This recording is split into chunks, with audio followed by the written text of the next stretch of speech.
পাত্রসায়ের পান্ডুয়া গ্রামে পুকুরে বিষ মেশানোর অভিযোগ, ব্যাপক চাঞ্চল্য। গতকাল বিকেলে একটি পুকুরে অসংখ্য মৃত মাছ ভেসে থাকতে দেখা যায়। ঘটনাটি বাঁকুড়ার পাত্রসায়ের ব্লকের পান্ডুয়া গ্রামে পুকুরের জলে বিষ মেশানোর অভিযোগকে ঘিরে ব্যাপক চাঞ্চল্য। দীর্ঘদিন ধরে প্রায় 6 বিঘার বেশি ওই পুকুরে মাছ চাষ করে পরিবার চালাতেন তিনি। তার দীর্ঘ অভিযোগ যে পরিকল্পিতভাবে শত্রুতাবশত পুকুরের জলে বিষ প্রয়োগ করা হচ্ছে, যার ফলে অল্প সময়ের মধ্যে অধিকাংশ মাছ মারা যায়। মৎস্য চাষির দাবি, ঘটনার আগের দিন পর্যন্ত পুকুরের জল ও মাছ সম্পূর্ণ স্বাভাবিক ছিল।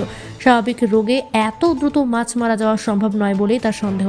ঘটনায় ক্ষুব্ধ এলাকাবাসীরা দোষীদের দ্রুত চিহ্নিত করে কঠোর শাস্তির দাবি জানিয়েছেন। মৎস্য চাষি কালু খা জানিয়েছেন তিনি শীঘ্রই প্রশাসনের কাছে লিখিত অভিযোগ দায়ের করবেন।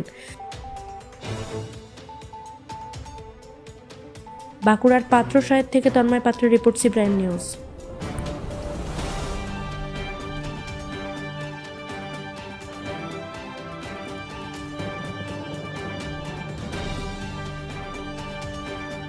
কি হয়েছিল স্যার, আমি তো কিছু বুঝতে পারি না।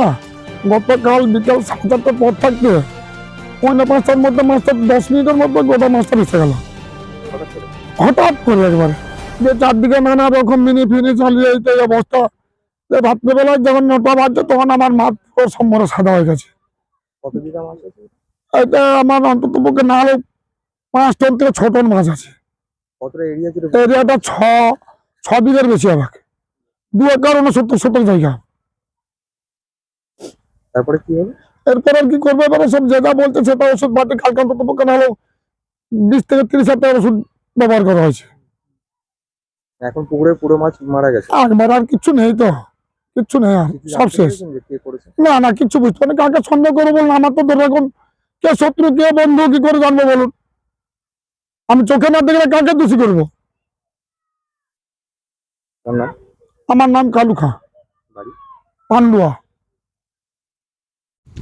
কি হয়েছিল কি এখানে? এখানে একটা পুকুরে বিষ প্রয়োগ করা হয়েছে, সেরকম কোনো খবর পেয়ে আমি এখানে এসেছি। কখন জানতে পেরেছেন? আমি কালকে রাত্রি 9টা 9:30 নাগাদ জানতে পেরেছি। কখন হয়েছে বলে মনে হচ্ছে? এটা হয়েছে কালকে দুপুর দিকে, সকাল দিকে কিছু হয়েছে। এটা আমি শুনলাম যে এটা 4টা 5টার পর থেকে নাকি মাছ ভাসা শুরু হয়েছে। আপাতত কি বিষ প্রয়োগ হয়েছে সেখানে? মাছ হ্যাঁ, এটা বিষ প্রয়োগ হয়েছে, এটা বোঝা যাচ্ছে আর কি। কত মাছ মরেছে বলে আন্দাজ মাছটা করছেন?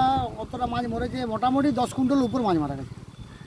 মিনিমাম মাছটা 10-12 কুইন্টাল আমরা তুলেছে। আর জলের নিচে কতটা মরে পড়ে আছে এটা বলা যাচ্ছে না এখন। যেটা তোলা হয়েছে সেটা 10 কুইন্টাল উপরে। আপনার নাম? আমার নাম সুমন মুখার্জি। কি দায়িত্ব আছে? আমি বাঁকুড়া জেলা aqua farmers and fisherman welfare trust জেলা সভাপতি। আমি কি হয়েছিল বিকালটা? গতকাল মোটামুটি 4:30-5টা থেকে মাছটা পুরো ভাসতে আরম্ভ করে দিয়েছিল। তারপর সাবমার্সিবলে চালানো হয়েছিল, দিয়ে 7টার মধ্যে মাছ পুরো পুকুরে মাছ মরে সাদা হয়ে গেছে। তারপরে ওষুধপত্র কিছু দেওয়া? ওষুধপত্র মোটামুটি 30,000 টাকার মতো ওষুধপত্র ব্যবহার করা হয়েছে, তাও কিছু কাজ হয়নি। মানে পুকুরে যে মাছ ছিল সব মরে গেছে, সব মারা গেছে। পুলিশ প্রশাসনকে জানানো হয়েছে? জানানো হয়েছে, কোনো কাজ হয়নি। কোনো কাজ হয়নি? না, কি মনে হচ্ছে কে করেছে? ওটা তো আর বলা যায় না, কারণ কি তো ধরুন দেখিনি, ওইভাবে কি বলা যায়? যার পুকুর আপনি তার কে হয়? মানে বন্ধু টাইপের। পাড়ার? হ্যাঁ হ্যাঁ। তার নাম? রাকেশ দিবর, বাড়ি? উলিয়াড়া।